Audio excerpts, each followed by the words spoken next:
Добро вечер, добре дојде во вестите за Джелал Незири, новинар, аналитичар.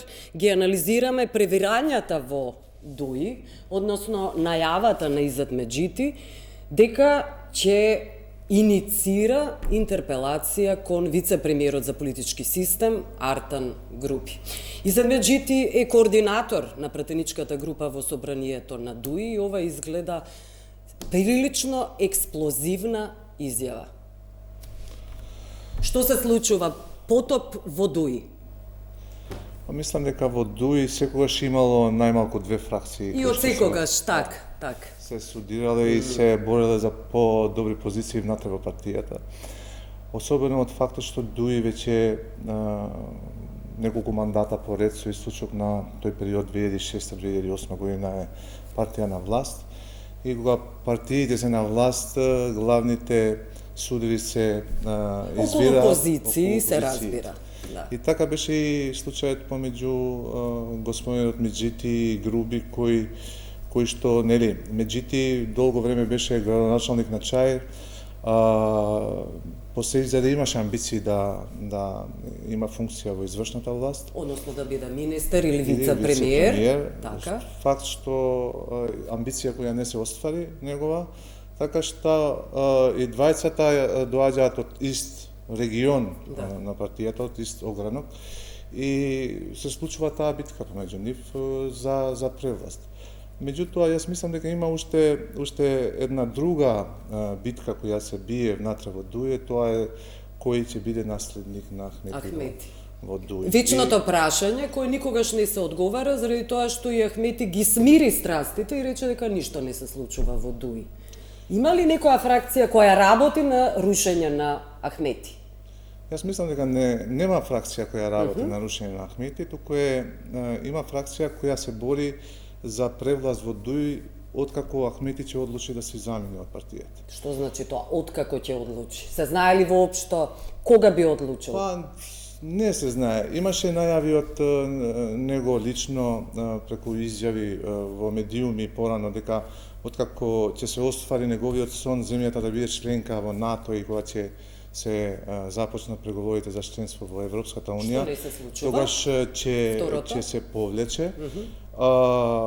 Има еден обид за, како да се каже, прикриено повлекување или благо повлекување од страна на Ахмети и препуштање на целата одговорност за водење на партијата од позиција на вице-премиер на господинот Груби, факт што предизвикува несогласувања, незадоволство внатре во останатите фракции и таа борба помеѓу нив како пак да го врати Ахмети во игра како балансер внатре во партијата помеѓу различни. И неизбежен.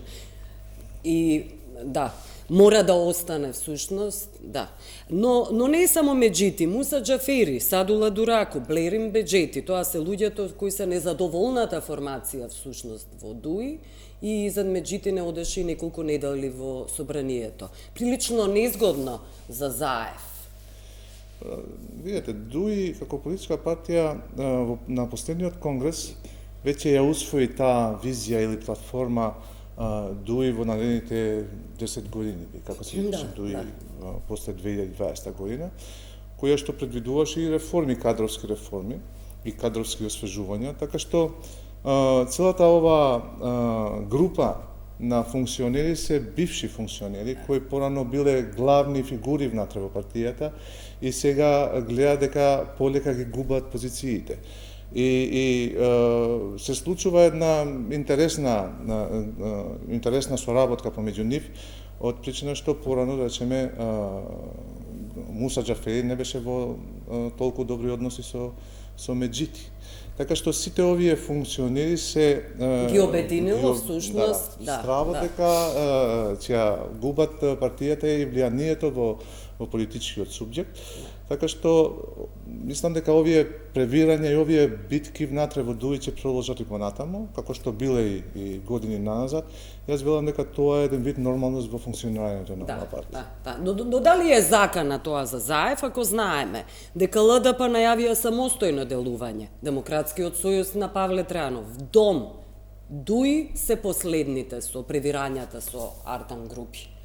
Тоа остава, знаеш, има Луѓе во собранието. Заев има тенко мнозинство. Да. Имаш 6 пратеници кои не значат ништо во однос на стабилноста на владата. Така што не се случајни тие најавувања од страна на Мицковски дека можно е формирање на ново мнозинство кое ќе формира влада без Заев. И внатре во СДСМ имаме фракции кои можеби не се заинтересирани Заев да биде на чело на партијата, па и премиер. Па последната, се извинувам, Джелал, последната е околу Оливер Спасовски, дека има некое јадро кое се обидува да го сруши самиот министер за внатрешни работи. Тоа е последната вест. И Конгресот, како што се наближува, најверојатно ќе има и таму борба за позиции внатре во партијата. И ова тенко мнозинство отвора многу опции за формирање на влада. Но јас пак велам дека математики во формирање на ново мнозинство не се демократска практика кај нас. Може би се практика во Италија, каде што, не знам, секои 3 месеци или една година имаме нова влада со тие математики. Или последно имавме во Косово, каде што, нели, владата на Курти, формирана од изборите 2019 година, падна како резултат на тие математики и ново мнозинство во собранието. Ние немаме таква практика кај нас во нашата демократија, така што едно такво сценарио повеќе би личело на пуч отколку на демократски процес кој произведува нова влада. Да, така и се толкува всушност играта да се тргне, да се симне од тронот Оливер Спасовски како некаков мини пуч кај Заев, во владата на Заев. Да, точно е, зашто знаеш, имаме ние избори и секогаш владите биле производ на легитимитетот стекнат во тие избори. Да. Така што такви математики јас не верувам дека би произведувале стабилна влада. Иако сегашната и не е толку сигурна. Да. Добро, благодарам за мојот колега Джелал Незири, новинар и аналитичар. Благодарам што беше гостин во Вестите. Благодарам.